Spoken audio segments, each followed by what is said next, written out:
Ready start. महोदय, भारत के ग्रामीण विकास का इतिहास बहुत प्रशंसनीय माना जा सकता है। पिछड़े क्षेत्रों में योजनाबद्ध तरीके से कार्य किया गया है। हालांकि अभी कई इलाके हैं जहां पिछड़ापन अत्यधिक है। ग्रामों के विकास से तात्पर्य उनके सर्वांगीण विकास से है, जिसमें सामाजिक, राजनीतिक और आर्थिक पहलू मुख्य रूप से होते हैं। यह भी सत्य है कि स्वतंत्रता के पश्चात जितनी धनराशि ग्रामीण विकास हेतु लगाई गई, उस अनुपात में उपलब्धि नहीं हो पाई। समय समय पर सरकार द्वारा विकास की धीमी गति और निहित कठिनाइयों व कमियों का विश्लेषण किया गया। एक बात स्पष्ट रूप से सामने आई और वह यह है कि सभी प्रकार के निवेश का काफ़ी दुरुपयोग हुआ। इसके कई कारण रहे हैं, जैसे कि अधिकांश व्यक्तियों का गरीब और निरक्षर होना, कुछ एक प्रभावी व्यक्तियों का मनमानी करना और किए हुए कार्यों के आकलन का अभाव। वास्तव में जन सामान्य की उदासीनता बढ़ती गई, शायद इसलिए कि उनके अनुसार जब तक पूरे ग्रामीण ढांचे में मूलभूत परिवर्तन न हो और व्यवस्था को सुधारा न जाए, तो ऐसा लगा कि जो भी दोष हैं वे पूरी प्रक्रिया में निहित हैं और उसे ठीक करने में किसी भी सरकार की अपनी व्यवस्था है। एक प्रकार से जनसाधारण ने मान लिया कि चूंकि इस विशाल देश में हर जगह अमीरों और सशक्त व्यक्तियों का बोलबाला है, जो कुछ भी सरकार करती है उसमें किसी व्यक्ति विशेषज्ञ या समुदाय द्वारा परिवर्तन की मांग करना निरर्थक होगा।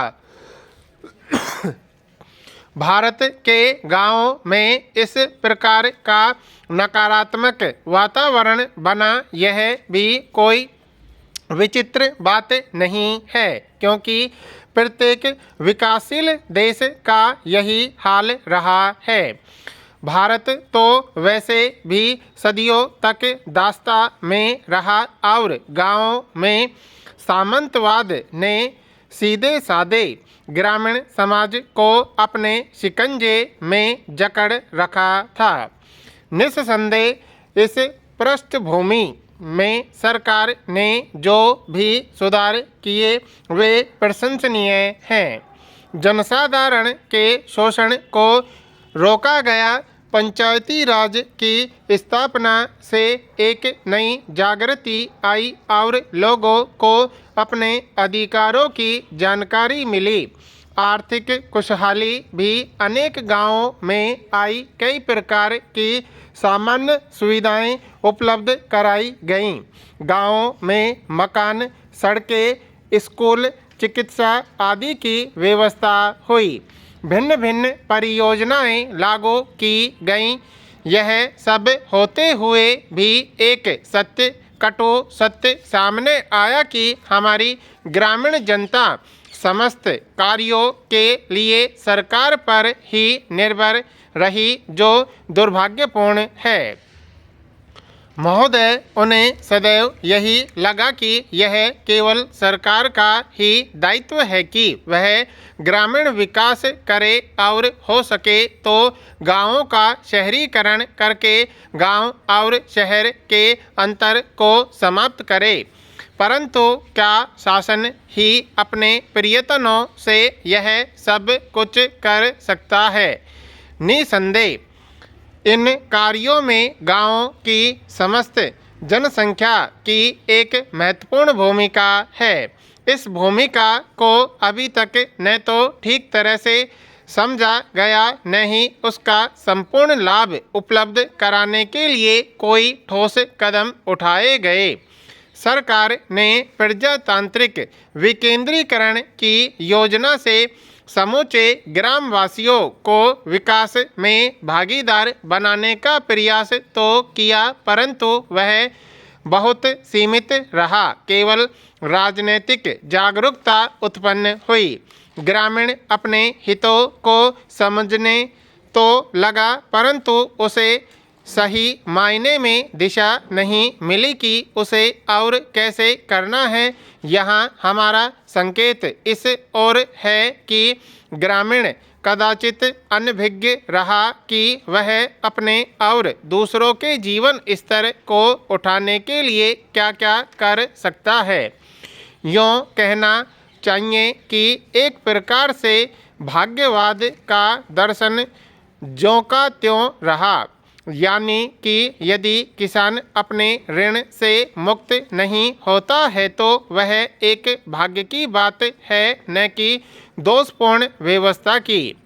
तो इस स्थिति में लोगों के विचारों में परिवर्तन नहीं आया, या जो भी परिवर्तन आया उसके घेरे में अधिकांश व्यक्ति नहीं आ सके। फिर भी यह हर्ष का विषय है कि हाल के वर्षों में एक नई जागृति देखने को मिली। अधिकांश गांवों ने यह धारणा बनाई कि जब तक वे स्वयं किसी कार्य में रुचि नहीं लेंगे, केवल शासन पर निर्भर रहना उचित नहीं है। और तब से हमारे ग्रामवासियों ने अपनी स्वयं की स्वैच्छिक संस्थाएं स्थापित करने का बीड़ा उठाया।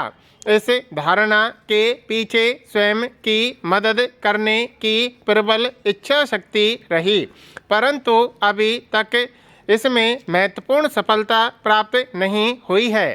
तब यह बात सामने आई कि यदि गांवों में गैर सरकारी संस्थाएं विभिन्न क्षेत्रों में विविध कार्यों के लिए स्थापित की जाएं तो विकास में तीव्र गति तो आएगी ही। समस्त ग्रामवासियों की समस्याएं सही तरह से दूर होंगी, साथ ही साथ एक प्रकार से पारस्परिक सहयोग करने की भावना को बल मिलेगा और आपसी विवाद शीघ्र निपटा दिए जाएंगे।